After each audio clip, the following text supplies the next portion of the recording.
Hello everyone, welcome back to our OS course, C69. For today's video, we'll be going over some virtual memory or Project 3 fundamentals. Specifically, we'll be going over the data structures we'll be implementing as part of this assignment. They are the supplemental page table, the frame table, the swap table, and the table of file mappings. Okay? And to understand the purpose of each of these and what they may look like, we're going to go through a code example that uses all of this. Okay? And here is the example itself. Here. At the beginning, we have a few requirements that we assume is happening during the code execution. We are going to ignore that for now. We'll be coming back to it in a moment, but let's just understand what the code itself is doing. Okay? Simply, this is a database management script. We have a database, and this script is going to take one of the database entries and replace its content with something else. So here's the database. It's a simple book database storing metadata for books along with a small description of what they are. So each entry is 2 lines in length. The first line tells you the name, the author, and the year it's published, and the second line tells you a description. Just to note, these are not real descriptions, they're just used as part of the example. It's just to better illustrate what a database might look like. Okay? And something to note about each of these entries is that they are 256 bytes in length. Each line is 128 bits, or bytes rather. Okay? 127 characters plus a new line character. And that equals 128, of course. That's why we have 127 over here compared to the 128.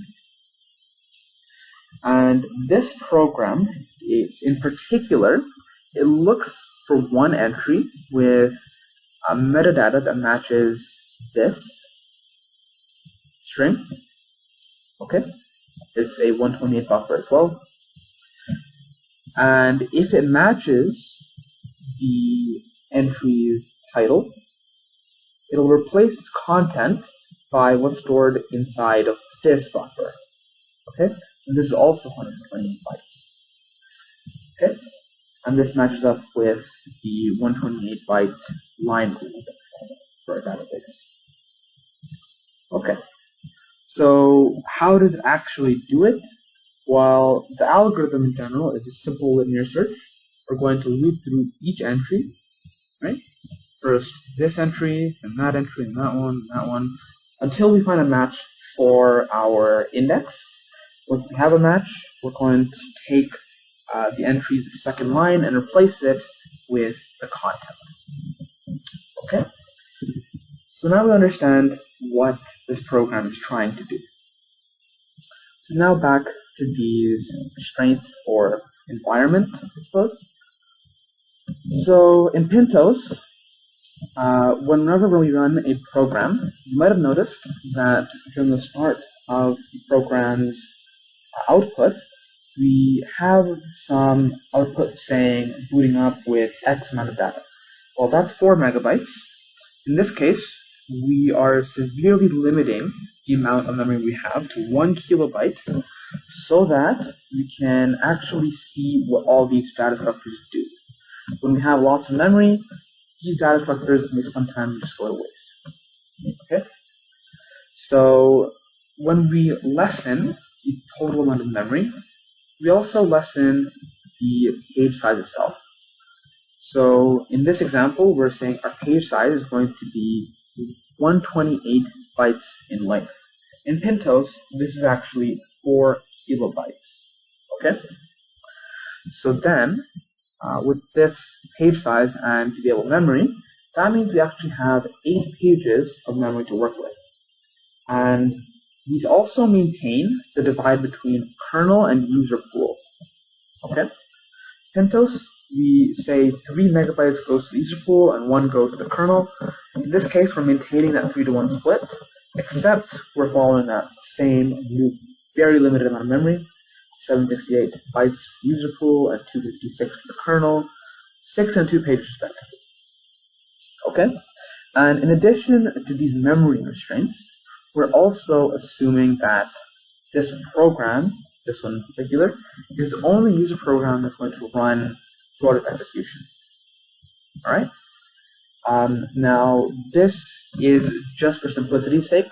If there are multiple user programs, this program could still run just fine, but it would be a lot harder to visualize what structures look like, because then we would have to consider context switches a lot. Okay? So, before we can even run this user program, we have to initialize it, right? Remember in Project 2, we had to allocate memory to the stack, allocate memory for the program's code, and then once we set up both the stack and the code, we were able to actually load into this user program, right? And so in this case, we're assuming that all of the user program can fit inside one page, and we're also just giving one page from the stack initially. Remember, the stack can grow as the program continues. Stack growth is part of Project 3. So, given that we have 6 pages for each pool, and our initialization sort of took up 2 pages already, the remaining amount for the actual execution of all this is 6 minus 2, 4 pages, or 512 bytes of memory. Okay? So that takes care of the memory restrictions. Now, sector size is important in that use sectors the same way as we do pages. So pages are used as sort of small parts of physical memory, whereas sectors do the same thing but for disk. Okay, so one disk sector is 128 bytes. So yeah, something to note though is in PintOS, a page is 4 kilobytes and a sector is 512 bytes. So that means one page requires 8 sectors to actually get stored in the swap. Right? In our case though, we're keeping a one-to-one mapping between page size and sector size. So that means if we want to store a page, all we need is 1 sector of memory on the disk. Okay? And as for the disk space available, we're setting the swap to be 1 kilobyte in length, the same as the amount of memory. So that means, in theory, we can copy everything inside the memory and put it on the swap. And that means we should never really run out of memory. Okay? Now that we have our restraints, we can begin really diving into the code, but just a disclaimer, I want to say that the structures that we're describing are not complete. There are things that you have to decide needs to be part of the structure. Things like synchronization are completely ignored in an example. Okay? And even some fields that might fit within these structures are also omitted. Okay? So, now let's actually begin. So, in running the actual program, we need to set it up. And when we set it up, we need to allocate some memory for the stack and executable, right? Well, in Project 2, that was the case. We do allocate memory for the stack still, but for the executable, actually, we are using the concept of lazy loading. Okay? That means we only copy executable's data into the program when it's about to be run.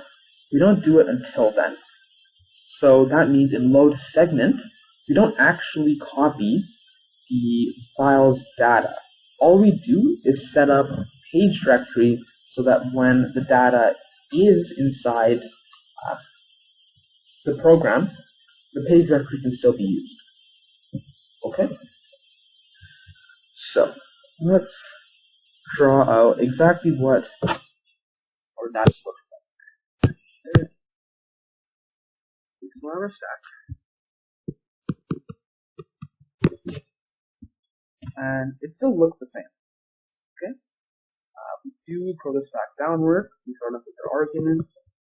We have our return address, and then whatever else as the program is running. So it goes downwards, and then we also have the code and the static data, which is also part of the code, and it goes upwards. So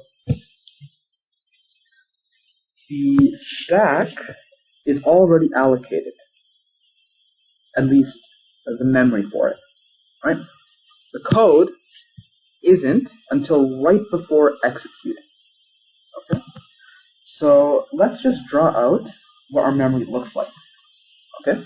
So then we have 8 pages, remember. So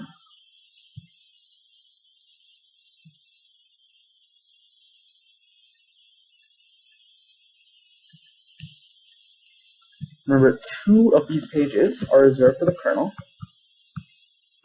but the rest are available for our process. Okay. So the stack will map to one of these slots on physical memory. Okay? And actually, what this happens to be is the frame table. It stores all the physical memory locations. Okay? And this will come in handy later when we're looking for empty slots for new memory, right? In case we do eviction, also helps. And it's the page directory, I'm going to call it PD for short.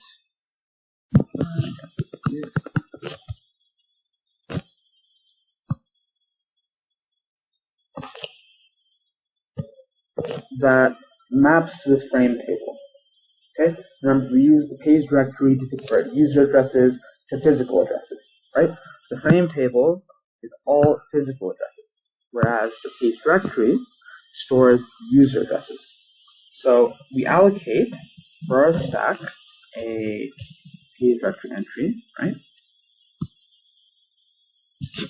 And this entry also gets allocated frame. Okay. We also create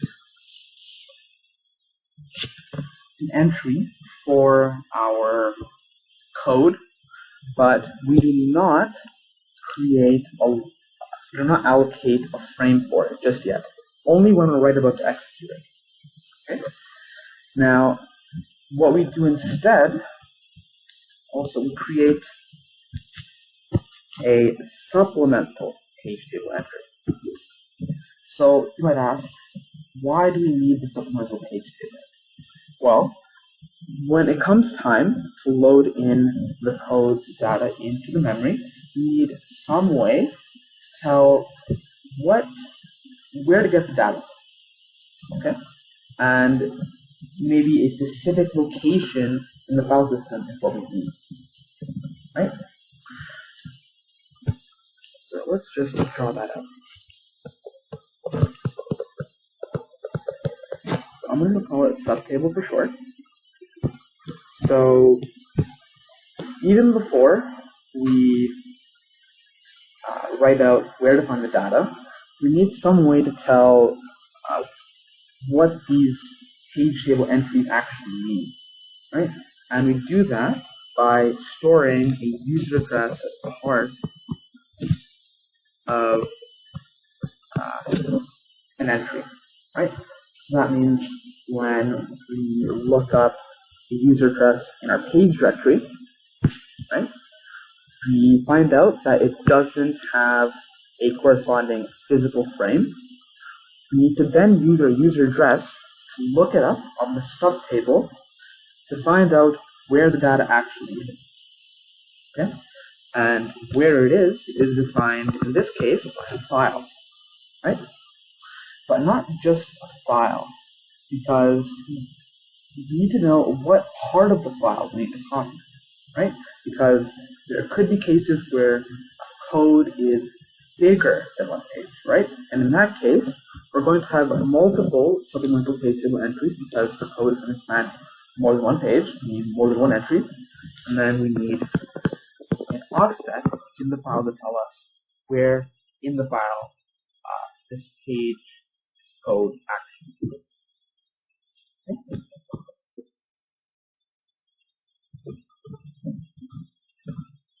And then this also points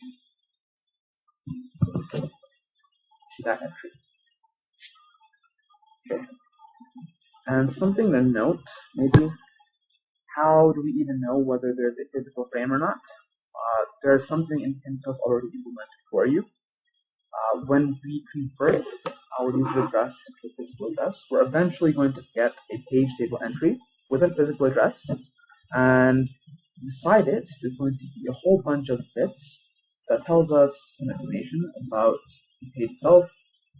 Well, the ones that we care about is the present bit, the last one. It tells you whether there is a physical frame attached to this entry or not. Then we have the D or dirty bit. It tells us whether this page was modified. The A bit, that tells us whether it was accessed. And these two bits actually help us when it comes to eviction, which we'll be doing later on. So, back here. Okay. So we've created our supplemental page table entry inside the load segment so that when we come to a page fault, we're able to look up into our supplemental page table, find out where to get the code from, right? And in this case, we're going to know that we can look at a file copy. Okay? So, let's do that. Assuming that we're right about to execute it, or right about to execute our new program, we can copy the executable code into memory, right? And this means finding a free frame inside a frame table, right? A frame table helps us find free memory. And then once we find a free frame, like this one, we're going to install it, we're going to mark it as used, and then add it to our own page directory. Okay? And then at this point, when we execute our program, there won't be a page fault when trying to read what's at a specific code address. Okay? And by code address, I mean the instruction at line 23, for example. Okay. So that completes the setup portion. Now for the other stuff, the actual code execution. Over here, we're creating a pointer, storing a value inside it. We're creating an integer, no value inside, but we still need to allocate it. We create another integer, and then we create a mapping ID, which also is an integer. Okay? And then we allocate a small buffer of 10 bytes in length. So in all this stuff actually takes just about 26 bytes of memory, right? If you go back to our diagram, our stack is where this data would actually be placed, right? The scribbles for simplicity. Because our stack likely does not take up all the space just yet, I'm just going to assume that we have enough space to store that additional 26 bytes without having to actually allocate another page. Alright? Okay. So at this point, we're at line 28, and we're about to allocate a fairly large buffer. Okay. It's 128 bytes length. Okay. So back to the diagram. 128 bytes is a full page, actually. That means we are going to have to allocate an additional page for this buffer. So what do we do first? Well, we look at our frame table, right? We find whether there's a free slot or not. We find that there is a free slot. We mark it as used. And then we create a new page directory entry that points to this new frame. And in this new frame, we can copy in our content. Okay? So, yes. We copied in content. When we copy in content, it's also a good idea to create a supplemental page table entry. I actually forgot to do one for this one, the stack actually. Let's actually do that as well. Copy this actually.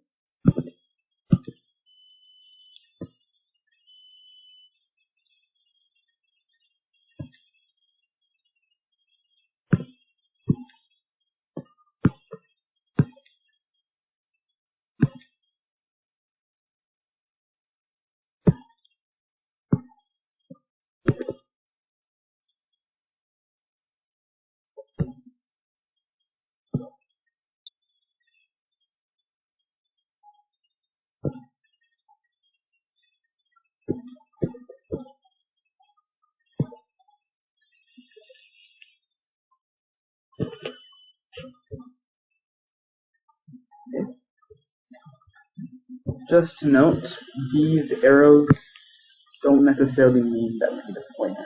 Okay, this is just for visualization. But in some cases we do. That's up to you to figure out. So, created a supplemental page table entry for our new buffer. Content, right? And this is stored inside of this. Points to this page table entry, which points to that frame table entry, and finally the actual frame in memory. So then, at this point, we allocated content, we finished that line of code. Okay, so we allocated content. We're now at line 29, which means we allocate another buffer, just like before. And this is also 128 bytes. So we follow the same process. Let's do that. And this one is called title.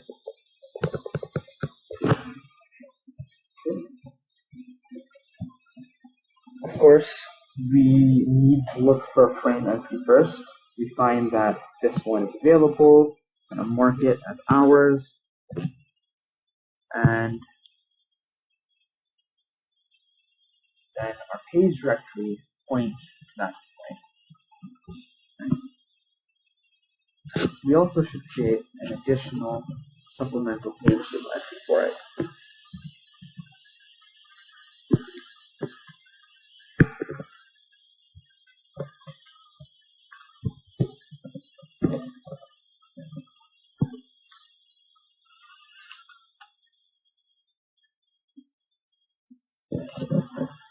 Okay.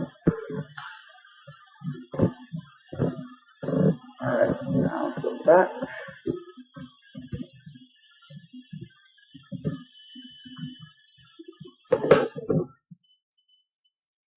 Okay. So then we execute this line of code. This only opens the file. We don't need to execute, or you don't need any additional memory for this. That's fine. So then we go on to this line, which calls mmap, memory mapped files. And we pass in the file descriptor of our open file along with the address we want this memory mapped file to be. Right? And in this case, it's this address over here. Right? And assuming that both of these are valid, there's no issues, we would then get back a mapping ID, okay, or a mapping handle, either one. And when calling mmap on this, we're also going to want to call munmap, which we do over here later on. We do that on this mapping ID. So this is similar to the malloc flee lifecycle, right? And that means we need some way to manage this mapping. And map ID needs to be stored somewhere, right? And this is a perfect use case for our mapping table, which I'll draw here.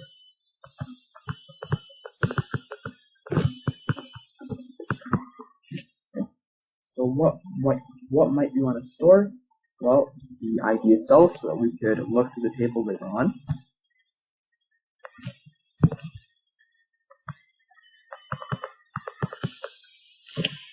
What else might we need? Maybe the address the mapping's located, so that when we need to free the data, we know where to free it from. Right? Maybe the file of the mapping, so that when it's time to close, we can close that file. Right? And maybe also the size of the mapping, right? So that we know exactly how many pages we need to free when the time comes. And that comprises one mapping. Now the mapping table, of course, if you have multiple mappings, that would mean we have multiple entries in this table. But in this case, we only have one. Okay?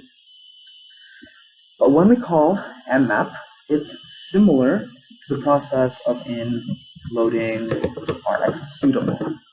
Okay? You can scroll down back to the implementation. Over here, mmap. So our system must lazily load pages in mmap regions. This is the same as for executables. Okay? And we also use the mmap file as a backing store for itself. So that means if we have to edit a part of our memory mapped file from our memory, we don't need to copy the data to swap. We would copy the data directly to our file. Okay? This might be a bit confusing, but you'll understand very soon. So, as part of creating our mapping, we also need to create a bunch of supplemental page table entries. Okay? For simplicity, I'm going to omit a couple of them. So, to our database, we would need to memory map all this data. That's 8 lines, and each line is 128 bytes. That means we would need to allocate a whole kilobyte of data, right? And that means 8 pages. And obviously, we don't have enough space for that. So that means we would probably run into an out-of-memory error, or something similar to that, if we were to try to allocate everything at once, right? So instead, we lazily load parts of the file just as executable, and only when we access a specific part of the file to bring it in. And these lines are conveniently 128 bytes in length, so each line represents a single page. And that means we also need 8 page table entries, and also 8 supplementary page table entries. This is a lot, so for a diagram, I'm only going to allocate page table entries for the ones that we're going to access later on, okay? And that's going to be this line 1, line 3, line 5, and line 6. So we need to create 4 right now. This does not mean that in execution it would be only 4, there would actually be 8. I'm just doing this for simplicity. And like the executable, we don't map it to any kernel frame or physical frame. Okay. But we do create a whole bunch of supplemental page table entries as well.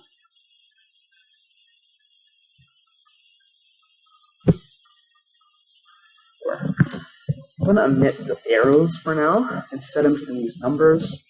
So we don't get too cluttered. So 1, 2, 3, 4. And this is 1, 2, 3. Oh, wait. Mistake. Start wrong place. 1, 2, 3, and 4. So we created our supplemental page table entries. We created our directory entries, even though they are invalid for now. Okay? So, let's go back to the code.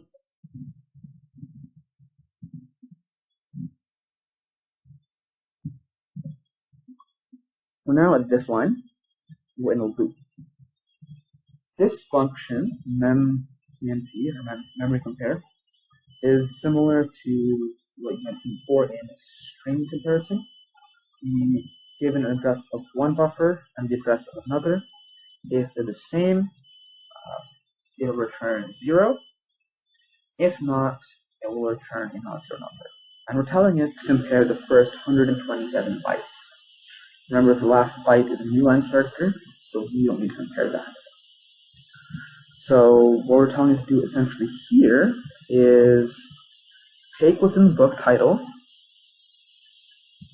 and compare it to this line, and then this line, and then this line, and then this line, until we find a match for our book title.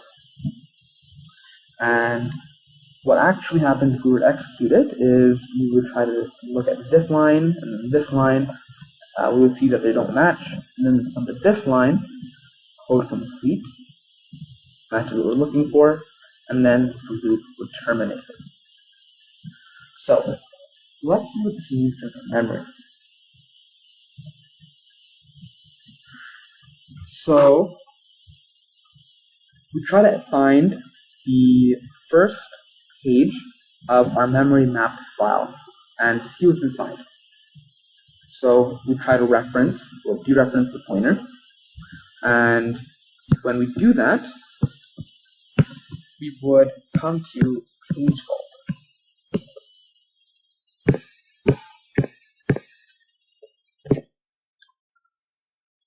Sorry about the break. My pen ran out of battery. Let's go back to where we were. So we were about to dereference the first page within our memory mapped file, and that would result in finding out that our page table entry does not have a corresponding physical frame. So we get a page fault. When we get a page fault, we would look at the subtable to find out exactly what's going on. Right? So it's this entry that faulted, remember? So we would look at the corresponding supplemental page table entry over here. We would look at the file, the memory mapped file that we provided, along with the offset where inside that file we want to copy from. And then we would find a free memory slot inside of our frame table. Right? We find one available over here. So then we would mark it as ours and point our page directly to that physical frame. And then at that point, our call to mem compare would no longer page fault. Okay, that covers the first iteration of the loop. When we see that the two lines don't match, we would increment offset, right? And offset is already stored inside memory, so we don't need to worry about that here. Then we would do a memory comparison again on the second entry in our database. And that is corresponding to this entry, right? So we follow the same process as before. We try to find a frame available to us. We find one is available over here, and then we mark it as ours and link it in our page directory. And at that point, we don't get a page fault for that function call. But then same thing as before. The title and entries don't match, right? So we would increment offset once more, and then execute this function call again. And this time it would be on the third line in our database, which actually is a match, right? So we wouldn't execute this a third time. But to actually see what's inside, we also have to bring in that memory page, or that memory mapped files entry into memory, right? Just like we did for the first two. So we would go to our table. We would look through the whole thing, trying to find a physical frame. We would see that all of them are in use, at least all of the user ones. We cannot take from the kernel pool. Remember, this is a user program. So in this case, we would have to get rid of one of them, right? And how do we pick which one to get rid of? Well, that's what the eviction algorithm is there for. In Project 3, we need to implement something that's at least as good as Second Chance with the clock algorithm. I can already tell you, without having to go through the algorithm itself, that the evicted page is actually book content. Okay? And book content is actually this frame. Okay? So we will get rid of this one.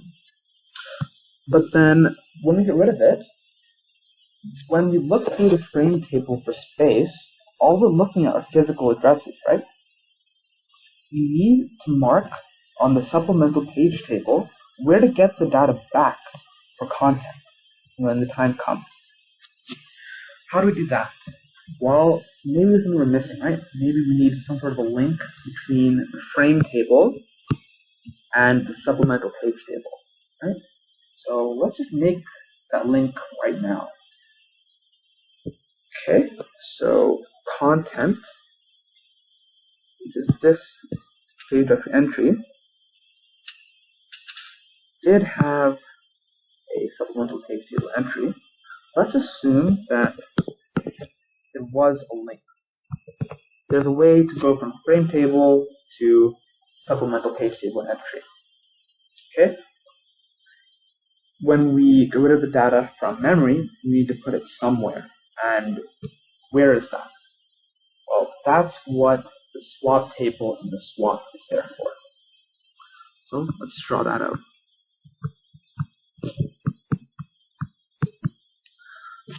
The swap table is actually really simple. We can store just a bunch of yeses or nos.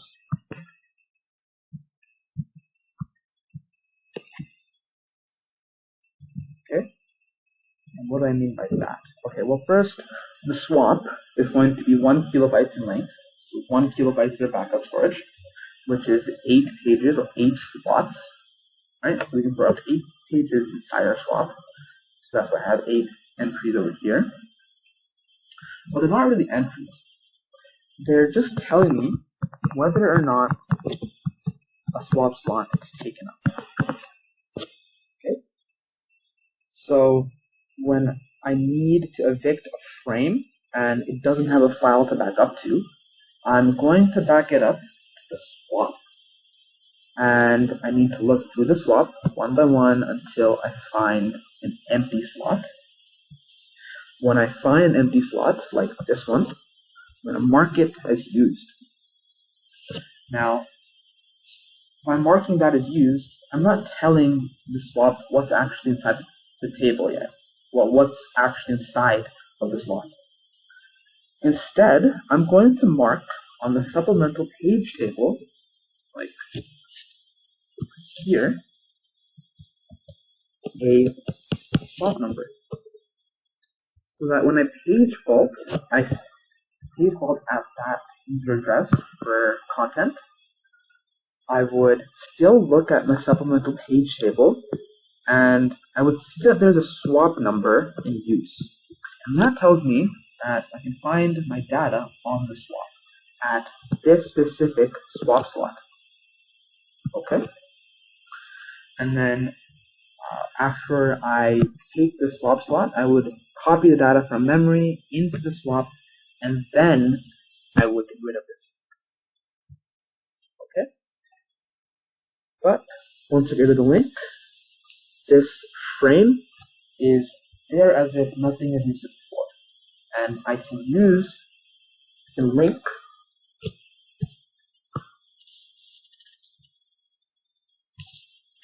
my mapping, my mapping files database entry to this frame, right? Okay. And then at that point, I can continue executing. Let's go back over here. So this was executing. This was the third entry. We saw that there's a match, so we would exit the loop. And then over here, we would copy whatever's inside this content buffer into this line. So the entry's description field. Okay? That's why we increment the 128 over here. This is the destination buffer, the source buffer, and we're telling it how many bytes we want to copy. Now, in this function call, there will actually be two page faults. The first one will be for book content, because over here, we actually just evicted it. Remember, in the last line of code? So we're going to need to bring that back at some point. But also, for line number 6 in our database, we haven't brought it into memory just yet. So when we want to write to it, we have to do that first. So to understand the order of page faults, this function call works similar to this. So over here, we would take the content that's stored at this value, or at this address, and then we would place it inside this address. So first we go to source, and then we go to destination. So our first page fault will actually be for book content. Okay? So we just took book content out of memory. We need to bring it right back in. Okay? So that means going through our frame table once more and looking for empty slots. You see that there isn't any slots available, so that means we have to do an eviction. We would use our eviction algorithm, second chance.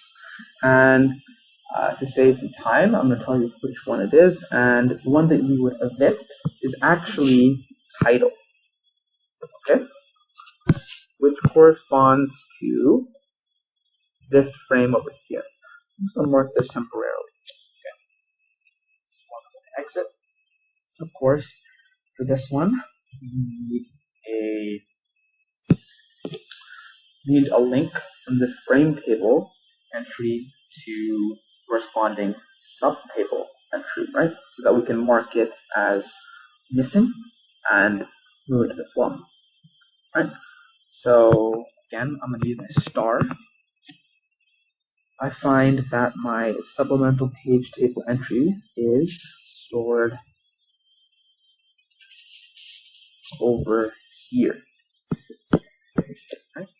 So I have my swap number. And then again, I would look at my swap table. I would look through the available slots, right? Remember, we did not bring in our content buffer yet, so that means we still are using this slot. So instead, I would take this slot, okay, and I would mark it as being used by this supplemental page table entry. Okay, I guess I could have done arrow to indicate that.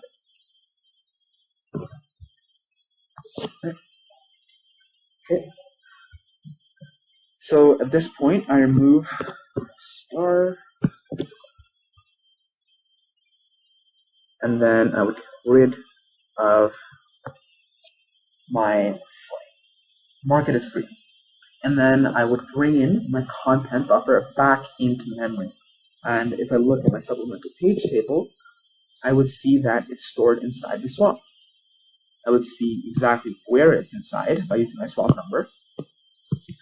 And then I would mark that swap slot that it was using as free after I copy the data from the swap to an actual frame. Okay. So after I do that, I then update my page directory with my content buffer. My content buffer's new frame. Okay. And then at this point, my content buffer will no longer page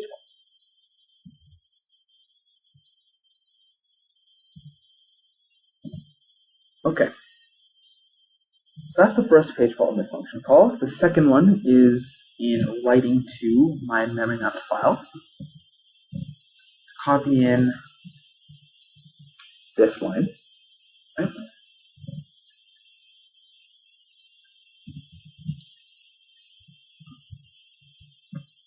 So this number 4 actually is that specific line. Alright? I would see that when I'm accessing that address, I'll get a page fault.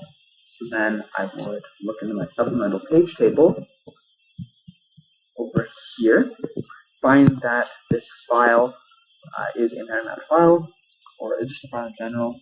If the file is null, I have to tell whether or not to export something else, right? But given that it's not, I would look at the file, use my offset, and bring in that value. Okay? And then, before even I can do that, I have to find space in my frame table, right? Again, I need to perform an eviction because all the slots are in use. So then I would use my algorithm, and I would actually evict my first page of my memory mapped file. So I just evicted this buffer. Okay? But of course, I need a link to my frame table to the subtable, which I'm not showing here, but I need to figure that out. Sorry, where was that arrow? Oh, it's number 1. Okay, so it's this one. Okay. I would look, it means I need to update this specific page table entry, saying that I'm evicting it. Now, it is a memory mapped file. So instead of backing it up to the swap, like I would with the other 2 cases, I'm going to back it up to the file that the memory mapped file is a part of. And because I didn't modify it at all, I know that because of my dirty bit, I don't have to actually copy anything. All I need to do is get rid of the frame table entry and mark it as free. Okay? And then at this point, it's as if this part of the file hadn't even been accessed at all.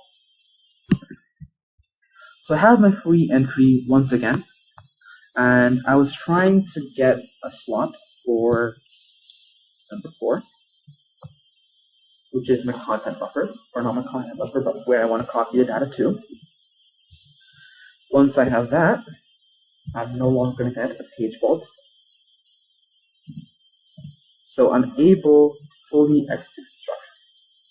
And that means I just copied my content into this line of my database.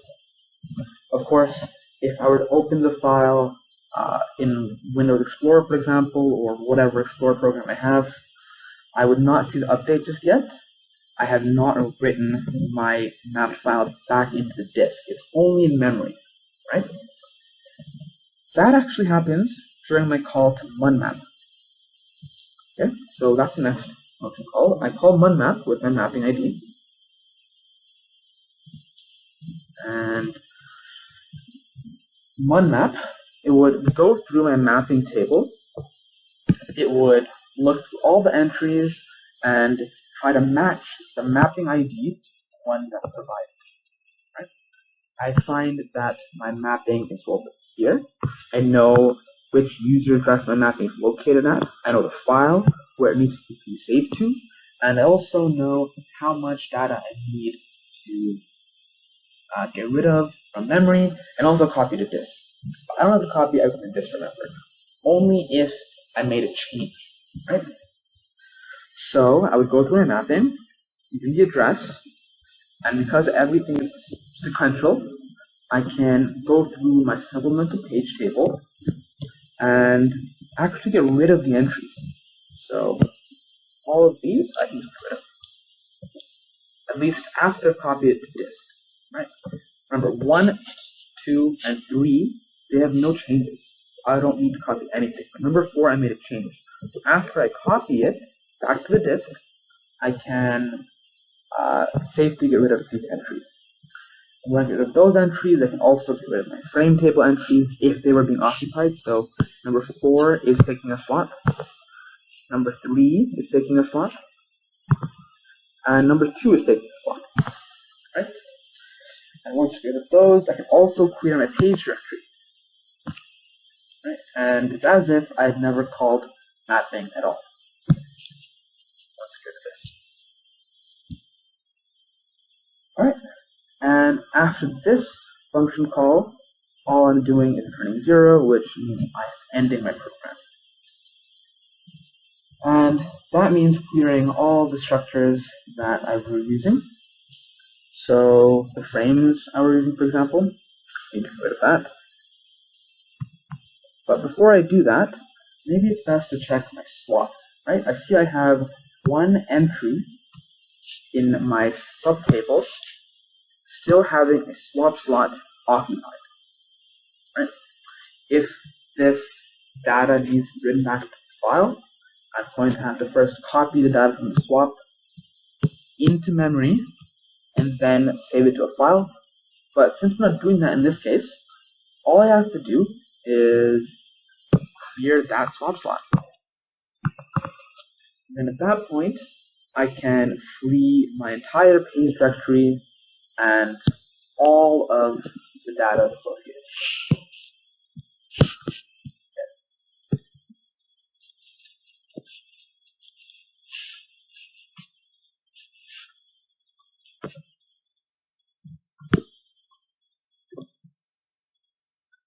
And that also includes the mapping table.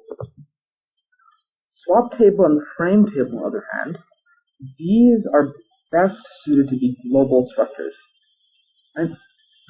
If I want to find out whether a swap slot is empty, I don't want to limit it to just a per thread structure, right? Other threads might also be swap slots. So to figure out ones that are empty, keep this global, it's a good idea. Same thing for the frame table. Okay? And that comprises all of the 4 different structures. I hope this all helped you understand how these work and a little bit about how they look like. And I wish you all the best of luck with this project. Thank you all for watching.